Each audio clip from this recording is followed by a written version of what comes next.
Buenas noches con todos, soy el estudiante Kelvin Armando Cruzati Suárez del Colegio Bachillerato Luis Arboleda Martínez. Soy de tercero de climatización paralelo A y a continuación les hablaré sobre Demetrio Aguilera Malta. Demetrio Aguilera Malta fue un escritor ecuatoriano. Fue uno de los más importantes escritores ecuatorianos del siglo XX. Sus principales obras fueron Don Goyo, Siete Lunas y Siete Serpientes. En el género tuvo la novela, el cuento y el teatro. Sus padres fueron Teresa Malta y Franco, Demetrio Aguilera Sánchez. Sus cónyuges, Ada Rosa Endara del Castillo y Belia Márquez. Sus hijos fueron Ciro, Ada Teresa y Marlene. Su nombre completo fue Raúl Demetrio Aguilera Malta.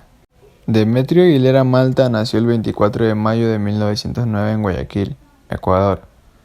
Su familia: hijo legítimo de Demetrio Aguilera Sánchez y de Teresa Malta y Franco, quienes lo nombraron Raúl Demetrio. Durante su juventud dejaría de usar Raúl por consejos de Joaquín Gallegos Lara.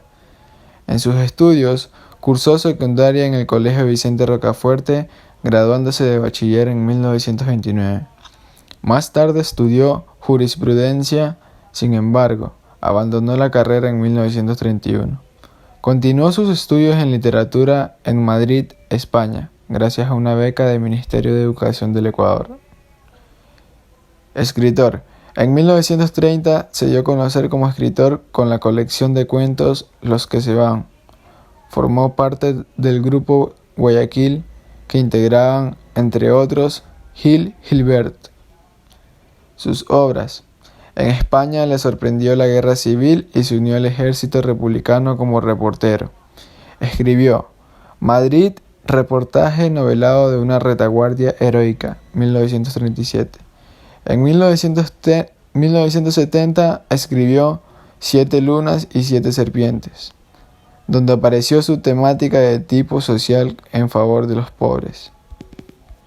Demetrio Aguilera también fue director. Dirigió varias películas, como La cadena infinita, 1948, Entre dos carnavales, 1949, Dos ángeles y medio, 1958 y varios documentales sobre Ecuador.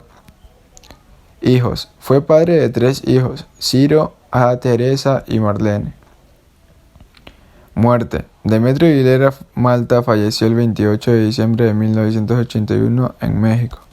Bibliografía. Novela. Don Goyo, 1933, Canal Thon, 1935, La Isla Virgen, 1942, Una cruz en la Sierra Maestra, 1960, La Caballeresa del Sol, 1964, El Quijote del Dorado, 1964, Un nuevo mar para el rey, 1965, Siete Lunas y Siete Serpientes, 1970, Réquiem para el Diablo, 1978. Cuentos. Los que se van, 1930, El Cholo que se vengó, 1981. Teatro.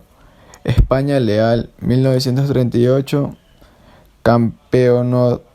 Campeonatomanía, 1939, Carbón, 1939, El Sátiro encadenado, 1939, Lázaro, 1941, Sangre Azul, 1946, Dos comedias fáciles, 1950, No bastan los átomos dientes blancos, 1955, El Tigre, 1955, Honorarios, 1957, Infierno Negro, 1967, Fantoche, 1970, Los que se van, Cuentos del Cholo y del Montubio, Demetrio Aguilera Malta, Joaquín Gallegos Lara y Enrique Gil Gilbert.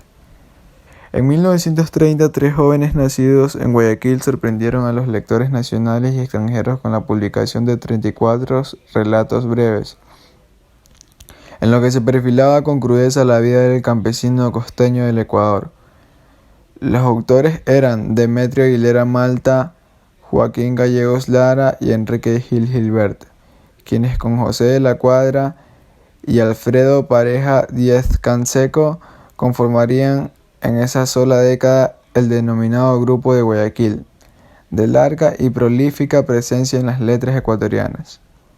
Cada uno de los tres aportaban 8 cuentos a la colección, pero, más allá de la igualdad numérica, todos coincidían en haber dotado a aquel libro de un lenguaje, un ambiente y una intención comunes.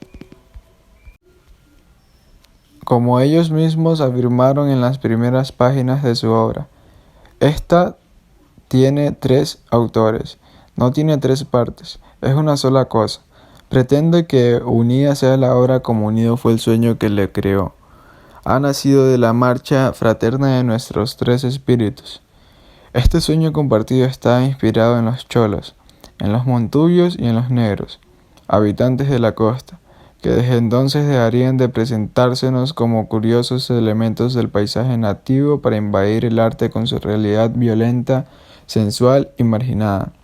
Son los que se van, y con ellos, con sus historias plasmadas en un volumen modesto, incluso desaliñado, la literatura ecuatoriana cambiaría de rumbo definitivamente para caminar por los cauces de la denuncia y la protesta, o del llamado realismo social, donde se mantendría durante las 2 décadas siguientes amparada en el lema "la realidad y nada más que la realidad".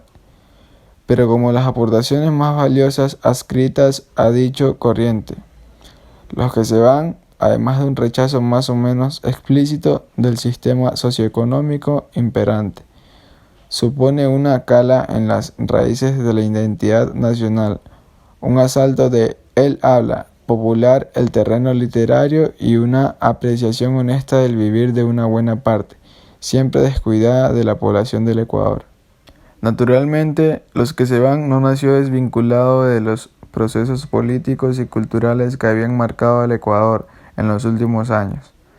Las constantes luchas en el seno del liberalismo triunfador en la Revolución de 1895, aunque incapaz de llevar a cabo las reformas económicas prometidas y de crear una industria nacional.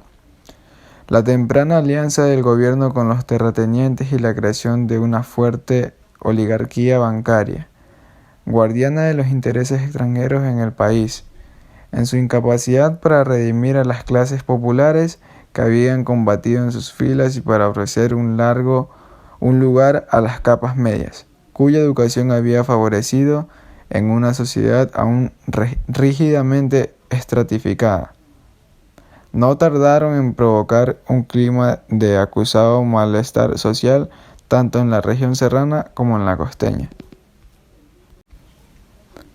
Por eso este libro, en el cual ya no hay temas prohibidos para la literatura, pronto ganó el aprecio internacional.